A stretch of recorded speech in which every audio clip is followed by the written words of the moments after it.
हैं। सभी को प्रणाम करते हुए आइए एक बार गायत्री महामंत्र का उच्चारण हम सभी सम्मिलित स्वरों में करते हैं। ओम भूर्भुवः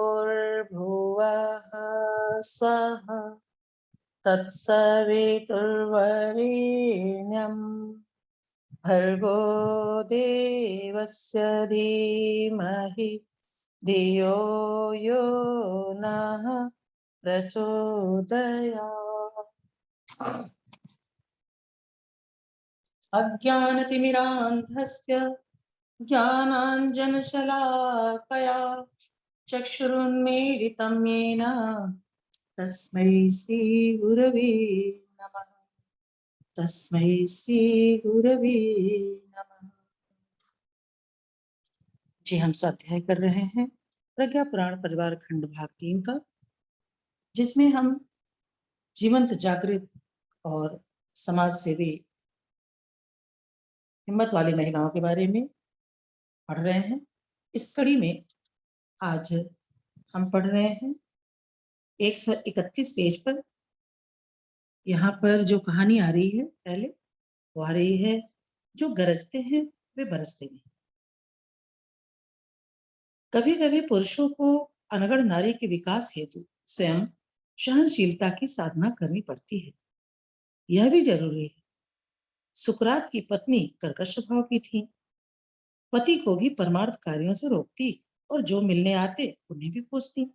सोचती इसमें लाभ तो नहीं होता, घाटा पड़ता है। एक दिन सत्संग गोष्ठी चल रही थी। पत्नी ने छत पर से उन सब पर गंदा पानी उलीच दिया और गंदी गालियां। वातावरण में आक्रोश पनपा। आगंतुकों ने इसे अपमान माना। सुकरात ने सूझबूझ से काम लिया।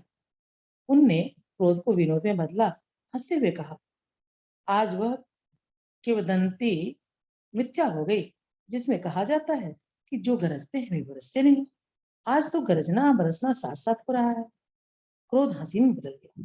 गीले कपड़े सुखाने के लिए डाल दिए गए और विचार गोष्ठी फिर उसी संतुलित वातावरण में चलने लगी। चलते समय सुकरात ने सिखाया, प्रतिकूलता में भी संतुलन बना लेना दूरदर्शिता की कसौटी। उनके इसी गुण के कारण उनका दाम्पत्य जीवन अच्छी तरह निभा। पत्नी ने क्रमशः अपने को सुधारा एवं एक आदर्श अर्धांगिनी बनकर रही। इतना सुंदर प्रेरक कहानी। इसी को एक जैसे कि वो एक लेख पढ़ा था कि क्रोध के समय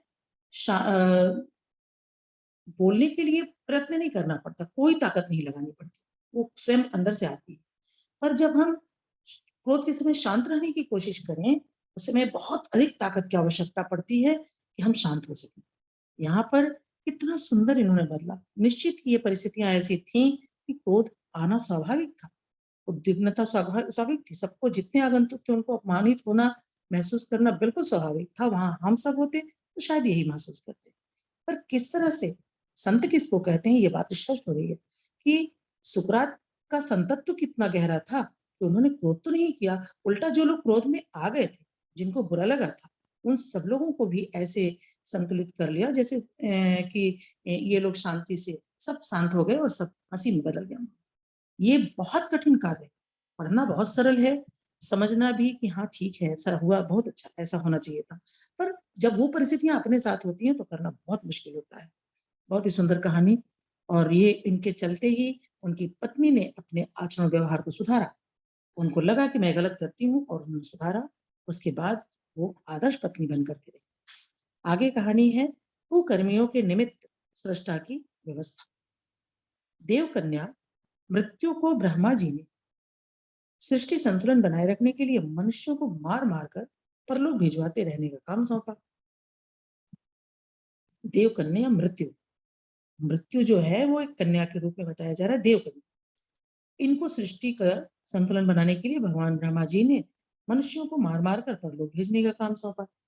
इस क्रूर कर्म को करने के लिए दयालु देवकन्या सहमत न थी। वह दुखी होकर धेनुकासन तप करने चली।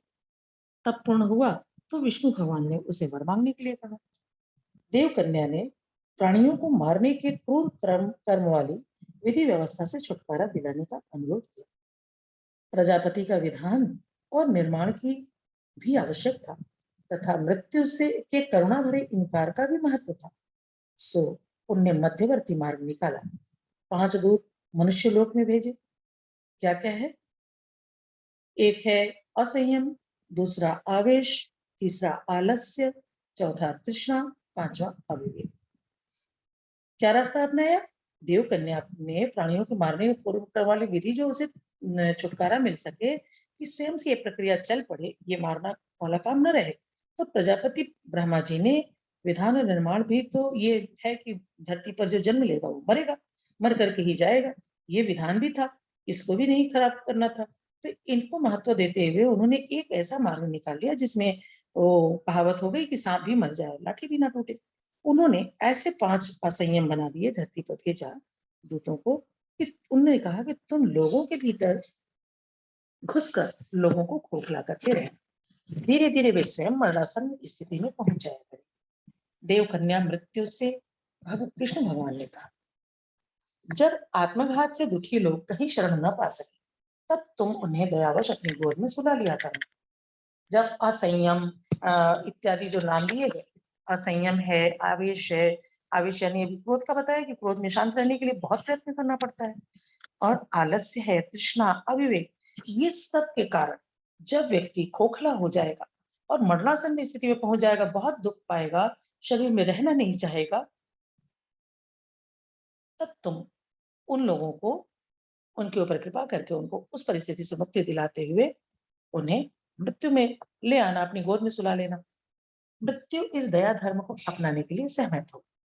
तब से अब तक लोग अपने कुकर्मों से अकाल मृत्यु मरते रहते हैं। मृत्यु तो उन्हें कष्ट से छुटकारा दिलाने की दया भर दिखाती रहती है।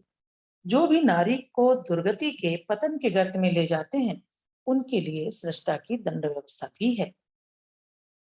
मृत्यु तो जीवन का सरल अंत है, पर जिन दुर्गुणों से पुरुष समुदाय खोखला होता है, वे उसे जीवन भर के लिए अपंग, परावलंबी एवं हे बना देते हैं। मृत्यु मृत्यु को कह रहे हैं कि जब ऐसी परिस्थितियां आती हैं, रोगी होकर के, दुखी होकर के, अपने ही असंयम के कारण दुखी होकर के जब प्राण घातक कष्ट झेलते हैं, उस समय मृत्यु जो है एक सुखद अंत होता है, सरल अंत है। आगे श्लोक आ रहे हैं 68, 69, 70। अबलात्वात् स्त्रियाम नात्याचारस्तु कश्चन कोमलांगया भवेदित्थमते मेतदर्थं च निश्चितं समस्तस्य समाजस्य भाव उद्बुद्धयिष्यते अनित्याश्रयणो नैव नराः स्युर्दण्ड वञ्चिताः व्यवस्था चेदृशी कार्या मूर्धन्यैः पुरुषैः सदा सामाजिकं च दायित्वं तैरुह्यं स्वयमेव च। श्लोक का भावार्थ, नारी की सहज दुर्बलता के कारण उस पर कहीं कोई अत्याचार न होने पाए, इसके लिए समस्त समाज की जागरूकता आवश्यक है। अनीति करने वाले दंड से बचने न पाए, ऐसी व्यवस्था मूर्धन्यों को साहसपूर्वक बनानी चाहिए। व्यवस्था संबंधी सामाजिक दायित्व स्वयं ही उन्हें अस्वीकार करने चाहिए। व्याख्या में बता रहे हैं कि नारी मनस्वी भी है, तेजस्वी भी है, पर उसकी विशेषताएं दबी रह जाती। शरीर बल के नाते पुरुष जाति का उस पर आधिपत्य ही रहा। उसे अन्य वैभव संपत्ति की भांति ही एक आभूषण मानकर अधिकार जताने की विडंबना भर होती रही है। समाज के हर सदस्य को जागरूक, विवेकशील बनकर अनीति के प्रतिकार का साहस जुटाना चाहिए। कहीं भी ऐसे अत्याचार होते दिखें तो उनका विरोध बलपूर्वक कर समाज की सुव्यवस्था बिठाने का दायित्व मूर्धन्य नागरिकों का ही है। इसमें पुरुषों की तो प्रायश्चितकर्ता होने के नाते महत्वपूर्ण भूमिका है ही।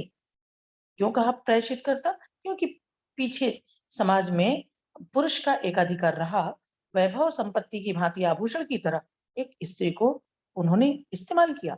कभी स्त्री के समाज को आगे आकर के समाज में बराबरी का स्थान नहीं दिया। तो अब जब उनको जागरूकता आ रही है, अगर वो देख रहे हैं, समझ रहे हैं, तो उनका सबसे महत्वपूर्ण भूमिका क्या बता रहे हैं?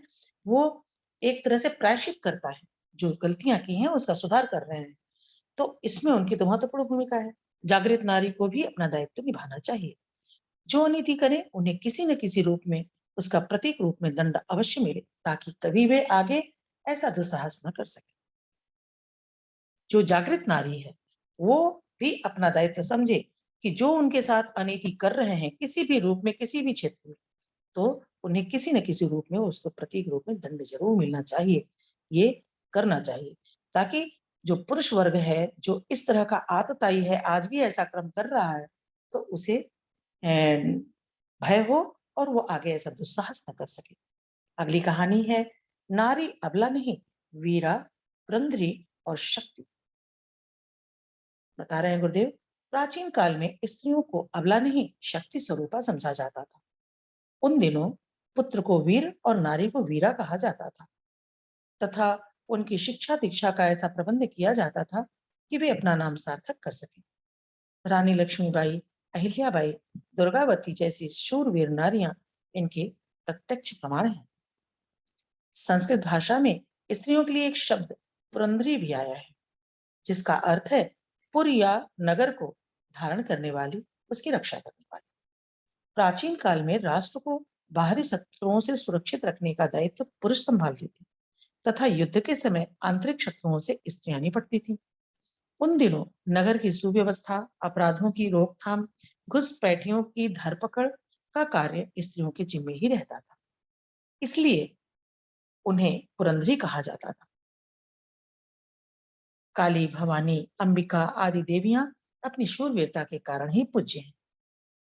वीरता और शौर्य प्रदर्शन के प्रसंगों से भरे प्राचीन भारत के इतिहास में नारी को अबला कहना और उसकी सहज दुर्बलता का नाजायज फायदा उठाना तथ्यों की उपेक्षा करना होगा।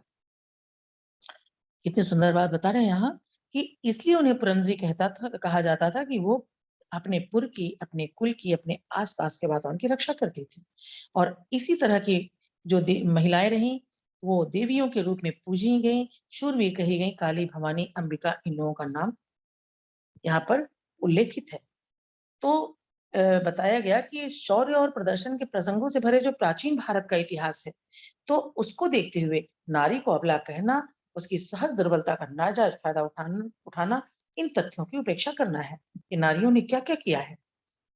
प्राचीन काल में स्त्रियां न केवल आत्मरक्षा में समर्थ थीं, वरन राष्ट्र रक्षा में भी पुरुषों के साथ कंधे से कंधा मिलाकर और कई बार तो उनसे एक कदम आगे बढ़कर भूमिका निभाती थी। ऐसी शौर्य एवं शौर्य प्रदर्शित करती थी। अबला शब्द का सामान्य अर्थ शारीरिक दृष्टि से बलहीन ही समझा जाता है। वह यह स्थिति तो तब आई जब हर ओर से नारी को प्रतिबंधित तथा लांछित किया गया था। निश्चित ही इस शब्द का अर्थ तो यही है, अबला, जिसके पास अपना बल नहीं है, तो वो आश्रित है, निराश्रित है। ये कह करके स्त्रियों को काफी बलहीन बना दिया गया और अंदर कैद कर दिया गया।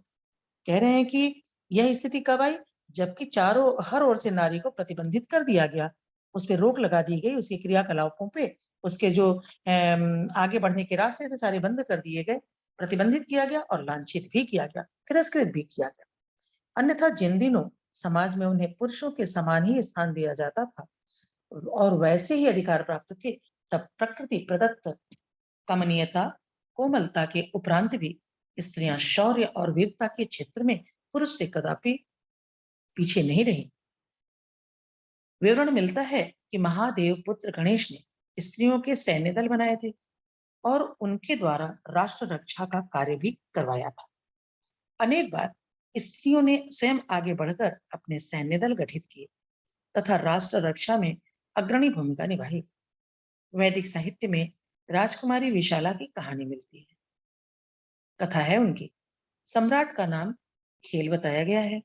जब खेल साम्राज्य पर शत्रु राजा ने अपने पूरे दल बल के साथ आक्रमण किया, आक्रांत राष्ट्र की सेनाओं ने वीरतापूर्वक मुकाबला किया, लेकिन शत्रु सेनाएं भारी पड़ी और खेल की सेनाएं पीछे हटने लगी। ऐसी स्थिति में सम्राट का चिंतित होना स्वाभाविक ही था। खेल का सेनापति युद्ध में मारा जा चुका था और सेनाएं नेतृत्व विहीन हो गई थी। इस पर विशाला ने सैनिक नेतृत्व को संभाला और बिखरी हुई सेनाओं को समेटकर ऐसी व्यूह रचना की कि आक्रमणकारियों को भागते ही बना।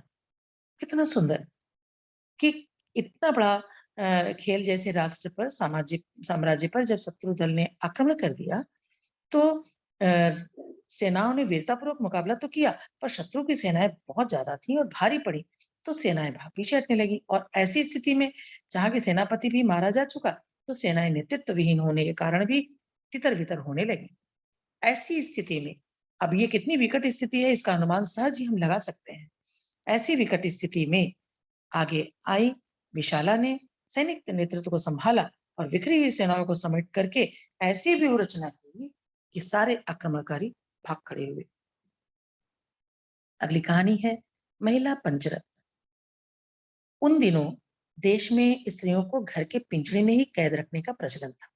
बच्चा पैदा करने, आए दिन लात घूंसे खाने और पति के साथ सती होने पर विवश किए जाने के अतिरिक्त और कोई चारा न था। सोचते ही सुनते रोंगटे खड़े हो जाते हैं कि कितना खराब परिस्थितियां थी। अगर अभी हमारे साथ थोड़ी भी विपरीत परिस्थितियां होती हैं, कितना मन विचलित होता है, कितना आंदोलित होता है। कैसे उस समय की स्त्रियों ने इन संघर्ष को जिया होगा कि बच्चा पैदा करो, परिवार संभालो, बैल की तरह घर में गृहस्थी में खटो करो और आए दिन लात घूंसे बिना गलती के, किसी छोटी मोटी सी गलतियों के कारण उनको बेतरह पशु से भी बुरी अवस्था में पीटा जाता था। और साथ ही साथ युवा पति भी अगर चला गया तो एक युवा स्त्री को भी पति के साथ जीवित मरने के लिए, जलने के लिए विवश किया जाता था। कितना रोमांच हो जा रहा है पढ़ के, कितना कष्टदायक स्थिति था। विवश किए जाने के अतिरिक्त तो कोई चारा न था। ऐसे विषम समय में भी दक्षिण भारत की 5 प्रख्यात नारियों ने बंधनों से ऊपर उठकर पुरुषों की ही भांति नारी संत की भूमिका निभाई। इन तेजस्वी महिलाओं के नाम है, पहला औवैयार, दूसरा है कौरक काल, तीसरा तिलकवतियार, 4 है मंगैय मंगैयकर राशि ऋषि, 5वां है अडाल। इन्हें महिला पंचरत्न कहा जाता है। इनकी यशगाथा में बहुत कुछ लिखा गया है। ये आगे आई और इन लोगों ने नारी संत की भूमिका निभाई। जो संत होते हैं वो समाज सुधारक भी होते हैं। संत होते हैं जिनका हृदय दूसरों की पीड़ा से पिघल उठता है। ये संत की श्रेणी में ये महिलाएं आई और इन्होंने नारियों के लिए काम किया। आगे कहानी है कौरवशालिनी वीरबालाएं। मध्यकालीन सामंती युग में विधवाओं की संपत्ति हरण के लिए, उनके निर्वाह वहन से बचने के लिए परिवार वाले उन्हें सती होने के लिए उकसाते थे। न होने पर उन्हें लांछित एवं त्रस्त करते थे। सामंतों की बात स्पष्ट हो गई। देखिए क्यों नारियों के साथ ऐसा था। एक तो विधवा, पुरुष के मरने के बाद विधवा को पुरुष के यानी अपने पति की संपत्ति पर पूर्ण अधिकार होता था, होता ही है, ये हम सब जानते हैं। तो वो संपत्ति के लिए अधिकारिणी ना रहे, इसलिए भी वो जल के मरे। और उसके निर्वाह, अगर वो जीवित रही, पति तो चला गया, तो परिवार वालों को भरण पोषण की व्यवस्था करनी पड़ी। इस कारण ये नियम बने और सती होने के लिए उकसाया जाता था। और नहीं होती थी जो स्त्री सती, हमने अभी यत्र नरस्तु पूज्यन्ते रमन्ते तत्र देवता गुरुदेव की वांग्मय को पढ़ा, उसमें न जाने कितनी ही महिलाओं का ऐसे प्रसंगों को पढ़ा कि सती होने के लिए। उसमें एक सती होने वाली कहानी थी, तो उसमें एक बात आई थी कि वो सती अपनी बड़ी बहन को देखा। उस लड़की ने, उसकी उम्र मात्र 13 या 14 साल की थी जब उसकी बड़ी बहन विधवा हुई। 18-19 वर्ष की आयु में छोटा बच्चा भी गोद में था, उसके गोद से बच्चे को छीन लिया गया और उसको सती करा दिया गया। छोटी बहन जो थी आक्रोश में भरी थी, पर उसने रोकने का प्रयत्न नहीं किया उस समय, क्योंकि वो बहुत छोटी थी। मन में आक्रोश आ रहा था। उसके साथ भी वही घटित हुआ। कम उम्र में विवाह हो ही जाते थे। विवाह हुआ, उसका भी पति कम उम्र में ही चला गया और उसको भी सती होने के लिए विवश किया गया। पूरे श्रृंगार सज धज के साथ जैसे स्त्रियों को सती किया जाता था, उसी तरह उसको लाया जा रहा था। और उसको मद्यपान, जब भी सती कराया जाता था स्त्रियों को, तो उनको मद्यपान कराया जाता था कि वो नशे में धुत ऐसी रहे कि वो विरोध ना करे और वो उस हंसती मुस्कुराती उस पर बैठे, ताकि समाज को लेके देखने वाला समाज समझे कि खुशी खुशी से सती हो रही है। मद्यपान करा करके वो स्त्रियां नशे में एकदम धुत होकर के हंसती मुस्कुराती लड़खड़ाती स्त्रियों के समूह के बीच में आती थी और चिता पे बैठ जाती थी। उस लड़की ने जब वो स्वयं विधवा हो गई और उसको भी बलपूर्वक नहीं बैठ रही थी, तो उसे बलपूर्वक उसे चिता पर रख दिया गया और वो कूद करके भागी। जब अग्नि लगाई गई तो चिता पर कूद करके भागी। तो यहाँ तक कि वो अंग्रेज जो वहां पर खड़ा था, अंग्रेजों के काल की घटना है, तो अंग्रेज जो वहां पर खड़ा था उसने भी कहा कि ये तो बहुत ही गलत होता है, ये तो ठीक नहीं होता। और सामाजिक रूढ़िता ऐसी थी कि वो भारतीय जो समाज था हमारा, वो लोग उस स्त्री को जो चिता पर से कूद के भाग गई उसे दोबारा चिता पर नहीं बैठाया जा सकता था, शायद ऐसा कुछ नियम वहां बताया गया। उस स्त्री को बहुत लांछित तिरस्कृत किया गया और उसने इसी क्षेत्र में काम किया, इसी क्षेत्र में कि विधवाओं का, और वो अंतिम सती होने वाली स्त्री थी। उसके बाद उसकी बहन के बाद कोई उस क्षेत्र में सती नहीं हुआ। उसने अपने बाद इस पर रोक लगाई, पुरजोर प्रयत्न किया, पुरजोर इसका विरोध किया। तो ये चीजें समझ में आती हैं, कितना कष्टदायक स्थिति था। सोचते रोंगटे खड़े होते हैं कि थोड़ी एक उंगली में जल जाए तो कितना कष्ट उठाना पड़ता है। एक जीवित शरीर को बैठा दिया जाता था चिता पर जलने के लिए। आगे बता रहे हैं कि सामंतों की लड़ाई में खेत आने पर उनकी पत्नी का ही राज्य पर प्रभाव रहता था। जो राजा मर जाते थे सामंती युग में, तो उनकी पत्नी का ही प्रभाव रहता था।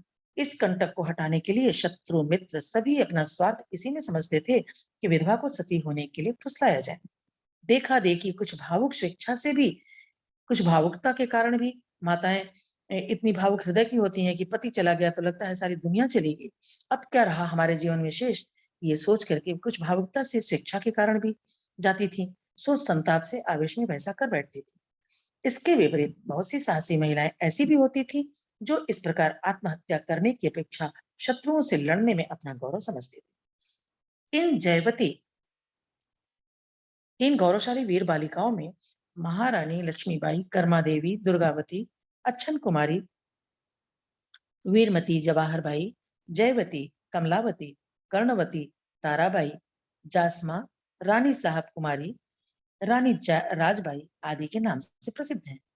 यद्यपि उन तीनों स्त्रियों को रण शिक्षा देने का कोई प्रबंध नहीं था, तो भी वे अपनी आंतरिक प्रखरता के बलबूते शत्रुओं के दांत खट्टे करने और रणचंडी चंडी जैसा पराक्रम दिखाने में समर्थ।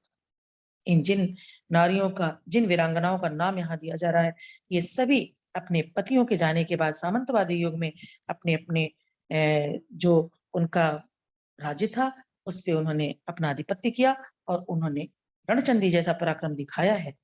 और वे आंतरिक प्रखरता के बलबूते, उनको शिक्षा भी नहीं देने का, रण शिक्षा देने का भी कोई विशेष व्यवस्था नहीं थी, इस तरह से वो पराक्रम दिखाने में समर्थ हुई। संसार भर में इन बालाओं का पराक्रम एक स्वर में सराहा गया। अगली कहानी है साहस की धनी अहिल्याबाई। इंदौर के महाराज मल्हार राव ने एक तेजस्वी कृषक कन्या को प्रवास काल में देखा।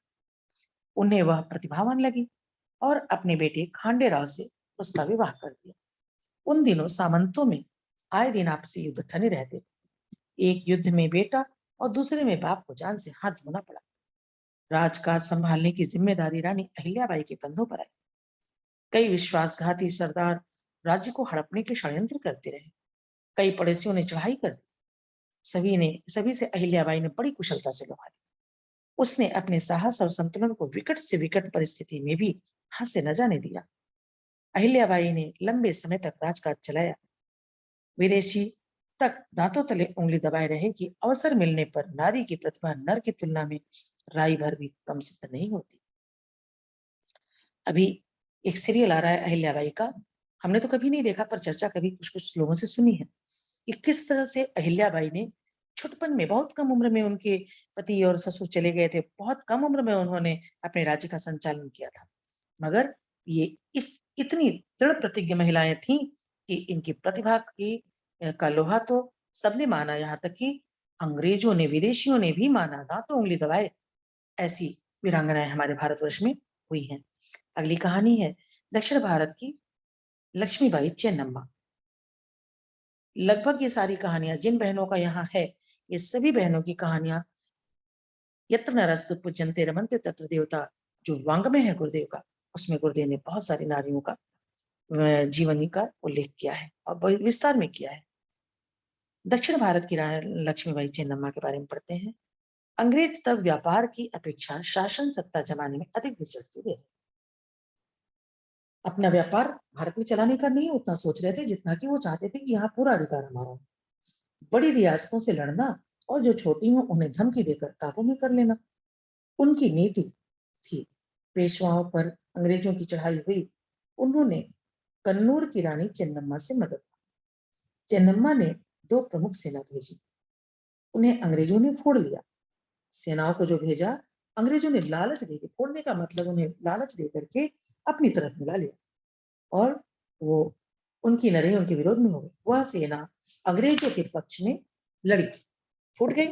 उनको धन का या किसी प्रकार का प्रलोभन देकर के वो अपनी तरफ कर लेते थे। रानी को बहुत दुख हुआ। वह बची सेना लेकर स्वयं सेना का नेतृत्व करती हुई मोर्चे पर पहुंची। प्रजाजन उनकी सहायता के लिए उठकर खड़े हो गए, पर विश्वासघाती सारा भेद बताते रहे। फलता इस बार भी कन्नूर को नीचा देखना पड़ा। अब क्या बता रहे हैं, जो सेना गई वो तो उधर मिल गई, फूट गया, फूट के कारण उनको फोड़ लिया लालच दे करके, तो वो तो मिल ही गई। उसके अलावा जो प्रत्यक्ष रूप से सामने नहीं आए, पर अंग्रेजों के पूरा भेद अंदर का जो भी ये करती थी, रण करने के लिए जो योजनाएं बनाती थी, वो सारा भेद बता करके विश्वासघातियों ने, कहते हैं घर का भेदी लंका ढाए। लंका भी अगर पराजित हुई तो क्योंकि चाहे भले ही भाई से अपमानित होकर के ही गए थे उनके रावण के भाई, पर फिर भी उनके कारण ही लंका जीती जा सकी, रावण मारा जा सका। ये रावण कभी मारा नहीं जाता।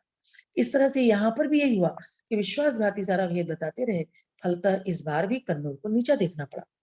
पर रानी बड़ी जीवट वाली थी, उसने शासन और संग्राम दोनों ही मोर्चे संभाले, पर शक्ति के सामने आदर्श न टिक सके। रानी को प्राणों से हाथ धोना पड़ा और वह छोटी रियासत अंग्रेजों के कब्जे में चली गई। इस हार से भी चिन्नम्मा को की वीरता वैसी ही रही जैसी झांसी वाली रानी की। नारकी वातावरण से पीछा छुड़ाया। ये कहानी आ रही है। जयपुर राज्य के अंतर्गत एक ठिकाना था खंडेला। ठिकानेदार की कन्या थी करैवती बाई।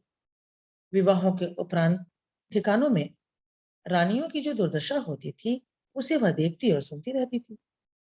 उसका मन अपने विवाह की बात सुनते ही कांपता था। क्यों? क्योंकि विवाह के बाद जो रानियों की दुर्दशा होती थी, वह देखती सुनती जाती थी। इसलिए वह करैवती बाई की रूह कांपती थी विवाह की बात सुनते ही। तो भी परिवार वालों ने उसका विवाह बलपूर्वक कर ही दिया। ससुराल पहुंची तो वहां मांस व्यभिचार का नरक देखने को मिला, जिससे उसकी आत्मा ने स्वीकार ही नहीं किया। एक रात वह पूरी हिम्मत समेटकर उस बंदी गृह से भाग खड़ी हुई। क्या कहा जा रहा है? बंदी गृह। पति के घर में, जबकि वो राजा का सामंत युग था तो उसमें राजा के घर गई थी, पर बंदी घर गृह था उसके लिए, क्योंकि वो वहां संतुष्ट नहीं थी, विवश थी, लाचार थी। तो उसमें उसको वहां से भागना पड़ा। एक रात वह पूरी हिम्मत समेटा और वह उस बंदी गृह से भाग खड़ी। ससुराल वालों ने घुड़सवार उसे पकड़ने दौड़ाए। आधे रास्ते में एक मरे ऊंट का कंकाल पड़ा, वह उसी में छिप गई। मरा हुआ ऊंट, उसके हड्डियां, उसके ढांचा पड़ा था, उसमें घुस के छिप गई। सवार आगे बढ़ गए तो वह वृंदावन की ओर बढ़ गई और अनेक रास्तों में अनेक कठिनाइयां उठाते हुए, जिसके पास कोई साधन न हो, कोई सुविधा न हो, कोई व्यवस्था न हो, धन भी न हो, वो ऐसी स्थिति में उतनी दूर तक पहुंचना कितना कष्ट साध्य होगा, वो कल्पना के बाहर नहीं। हम कल्पना कर सकते हैं इसकी। वो अनेक कठिनाइयां उठाते हुए वहां पहुंची और संत वेश में रहने लगी। पता लगने पर पिता और ससुराल वाले आए तो उसने स्पष्ट कह दिया, आप लोग सिर उतार कर ले जा सकते हैं, पर आसुरी वातावरण में लौट कर जाना मुझे किसी भी प्रकार स्वीकार नहीं। वह अपने प्रण पर डटी रही। एक झोपड़ी बनाकर वहां आने वाली तीर्थयात्री महिलाओं को धर्मोपदेश देती थी। उनकी पूजा उपासना भी निष्ठापूर्वक चलती थी। कितना सुंदर, कितना त्याग छोड़ के आई। क्यों? यहाँ दुख देने की बात नहीं लिखी गई है। यहाँ लिखा गया है कि वो वहां पर जब पहुंची तो वहां पर मांस मदिरा का खेल देखा, व्यभिचार देखा, कि स्त्री होते हुए भी लोग राज संग में रंगे हुए रहते थे और स्त्री एक तरफ उपेक्षित सी पड़ी रहती थी। नाम तो होता था रानी का, पर वो कितना खराब जिंदगी जीना पड़ता था, ये बात स्पष्ट हो रही। अगली कहानी है पाप से घृणा करो, पापी से नहीं। शमीन यहूदी साहूकार था, साथ ही धर्मात्मा भी। ईसा को उसने अपने यहाँ भोजन पर बुलाया और वे गए भी। उसी गांव में एक वैश्या भी रहती थी। नाम था मेरी। मेरी भी ईसा के चरणों में पहुंची और आतिथ्य स्वीकार करने का आग्रह करने लगी। ईसा ने उसे स्वीकार कर लिया और दूसरे दिन उसके यहाँ गए भी। यह प्रसंग शिष्य मंडली में चर्चा का विषय बन गया। कानाफूसी होने लगी, वैश्या के यहाँ संत भगवान का जाना अनुचित है। यह बात जो है ईसा जी के कान तक पहुंच गई। उनने शिष्यों को बुलाया और कहा, जो प्रायश्चित करता है सो पवित्र है। पापी तो वह है जो दुष्टता पर अड़ा रहे। मन बदलने के बाद कोई वैसा नहीं रहता जैसा पहले था। वेश्या ने व्यवहार बदला और सज्जनों की तरह रहने लगी। कितनी सुंदर बात। जहाँ की संत के साथ ही रह रहे हैं सभी, पर ये सारे लोग भी उस स्तर तक सोच नहीं पहुंची थी। ईसा ने जब समझाया और कुछ दिनों बाद वेश्या ने भी व्यवहार बदल लिया और सज्जनों के साथ की तरह रहने लगी। कुछ दिन बाद ईसा ने मंडली को बुलाया और मेरी का प्रसंग बताते हुए कहा, यदि बुहारी गंदगी तक न पहुंचे तो सफाई की संभावना कैसे बने। मान लो वो गलती से ऐसा कर रही थी, उसे ज्ञान नहीं था इसका, इसलिए अगर हम वहां नहीं पहुंचे होते, हमने उपदेश नहीं किया होता, उसका मन नहीं बदला होता, आज भी वो गंदगी में पड़ी रहती, आज भी उसी स्वरूप में होती, आज भी उसे लोग वैश्या कहते। पर क्या हुआ? उदाहरण क्या दे रहे हैं कि बुहारी अगर झाड़ू लेके उन स्थानों पे हम ना जाए और बुहारी न लगाएं जहां कूड़ा कचरा गंदगी पड़ा हुआ है, तो वो कैसे सफाई हो सकती है। अगली कहानी है अबला के शुभ चिंतक। पति के सहारा चले जाने पर विधवा से पति का सहारा चले जाने से विधवा से सहानुभूति व्यक्त करने वाले कितने ही आए। सभी के मुख पति का सहारा चले जाने पर विधवा से सहानुभूति व्यक्त करने लगे। एक ही चर्चा था, इस अबला का भविष्य अब क्या होगा। सुनते सुनते जब उसने रहा न गया तो उसने एकदम कह दिया, आप लोग चिंता न करें, मेरा परिश्रम, मेरा ईमान और मेरा भगवान, इन तीनों संरक्षकों के रहते मुझे किसी प्रकार की कमी पड़ने वाली नहीं। इसी जीवन दर्शन को अपनाकर उसने अपने आप को स्वावलंबी बनाया और पूरे परिवार का पोषण किया। ये कहानी शायद उसमें आई और हमने पढ़ा, विस्तार में था। इन्होंने जब लोगों ने कहा कि इसका क्या होगा, लोग उसके प्रति एक ही बात कर रहे थे, सहानुभूति वाला, तो उसने कहा मेरे अभी दो भाई जिंदा हैं। तो लोगों में ये बात उठी कि भीड़ में कि ये दो भाई हो कौन सकते हैं, अच्छा तो भाई इसको सहारा देंगे, बात हुई होगी, ऐसा लोगों ने सोचा। तो उन्होंने कहा, अच्छा भाई आए हैं क्या? तो उसने कहा, हाँ यही है। उसने अपने दोनों हाथ उठा के दिखाए, ये है मेरे दोनों भाई और मैं इनके सहारे पूरी जिंदगी कर सकूंगी अपना परिपोषण, आप चिंता ना करें। लोगों ने सोचा कि चलो कुछ चंदा वसूली करके इसको हम महीने का कुछ खर्च दिया करेंगे, इसका पेट पालन हो जाएगा। उसने कहा नहीं, आप सभी बस एक काम कीजिएगा, आप सभी अपने जो सिलने के वस्त्र हैं मुझे दे जाइएगा, मैं वस्त्र को सिलूंगी और सिल करके मैं अपने पेट का पालन कर लूंगी। और उसने ऐसा ही किया, ऐसा ही किया, कभी किसी के टुकड़ों पर नहीं पली। तो कितना सुंदर ज्ञान यहाँ प्राप्त कर पा रहे हैं हम लोग। अगला है पत्नी ने कर्तव्य ज्ञान कराया। अभी विवाह हुए कुछ दिन, अधिक दिन भी नहीं हुए थे कि चूड़ावत को औरंगजेब के आक्रमण का प्रत्युत्तर देने के लिए रण क्षेत्र में जाने का मौका आया। इधर चूड़ावत का मन अजीब द्विधा में पड़ा था। एक और नवपरिणीता पत्नी का आकर्षण, दूसरी ओर कर्तव्य। पति को असमंजस में देख रानी की चिंता बढ़ी। उसने कारण पूछा। रानी कुछ गंभीर हुई और सोचने लगी, यदि मेरा आकर्षण पति को कर्तव्य पथ से विचलित करता है तो मेरा जीवन धिक्कार है। मुझे अपना बलिदान देकर पतिदेव की द्वंद्व की स्थिति मिटानी चाहिए। दीवार पर टंगी हुई तलवार लेकर उसने पूरे बल से वार किया और अब उसका सिर कटकर चूड़ावत की गोद में जाके रखा। कितनी वीरांगनाएं, कितनी हिम्मत की बात है, अपना गर्दन काट करके दे देना। उन्होंने ये जाना कि मेरे ही मोह के कारण ये अपने कर्तव्य पथ से विचलित हो रहे हैं।